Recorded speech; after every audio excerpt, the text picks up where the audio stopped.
the great messenger of God, Jesus alayhi salam, peace and blessings and light and divine mercy and grace be upon him, said that it is more difficult for a wealthy man to enter into the kingdom of heaven than it is for a camel to pass through the eye of a needle.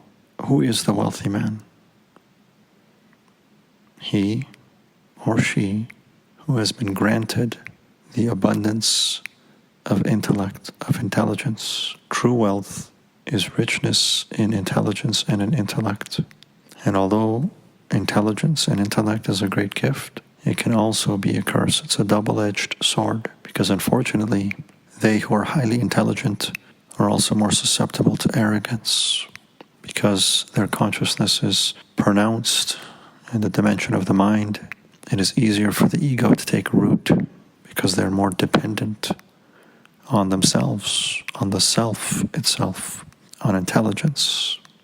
And so unfortunately, great intelligence leads to great arrogance. The one who is truly wealthy, who has been given much, are they who have been given the gift of intellect. And this is a warning to those who are intelligent, who are smart, who are clever, that they may be barred from the kingdom of heaven, from the presence of light, on account of their arrogance. Be humble.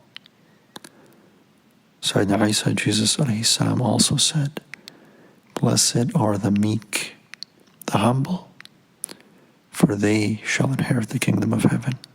The truly successful man or woman is he or she who is both intelligent and humble, who is wealthy and humble.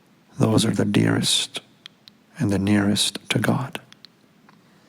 And when we look at the example of the Blessed Prophet ﷺ and his companions who were like stars in the night sky, the one who stood above and beyond all of them, brighter than all of the companions, he regarding whom the Prophet ﷺ said, if you were to take the weight of his faith, of his iman, of the light in his heart, it would be greater than the iman of the entirety of the rest of the human race.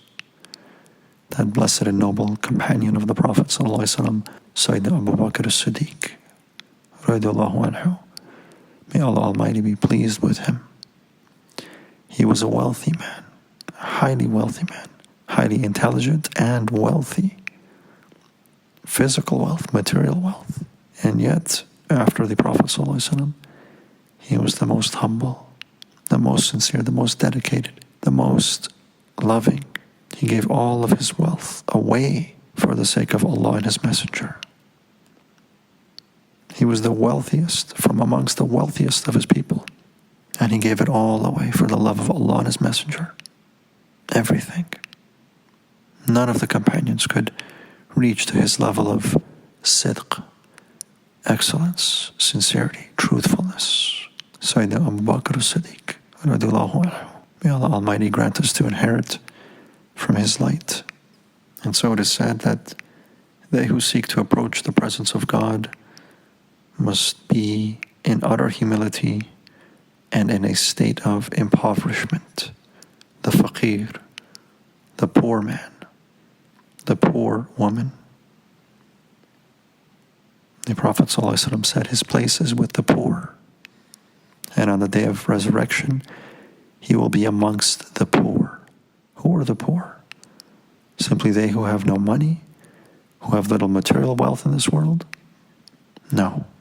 The truly poor, the true faqeer, is he or she who comes to God, to the presence of Allah, with nothing in their hands, empty of self, so impoverished that they are empty of self, completely empty of self, empty of ego.